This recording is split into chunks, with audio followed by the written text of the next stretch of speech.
the back, he wrote that for me, the free leg is still on the floor, and I'm always thinking that I have one standing leg, and the free leg still has the weight of a leg in it, okay?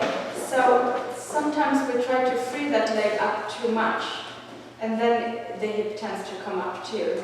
So when I'm doing the archos, I am trying to keep that one in the floor, and I'm also relaxing all the joints. So the ankle, the knee, and the hip are relaxed, and then it's easier to keep them at the same. If I tense up the joints, the hip will also go up. So the free leg anchors you a little bit.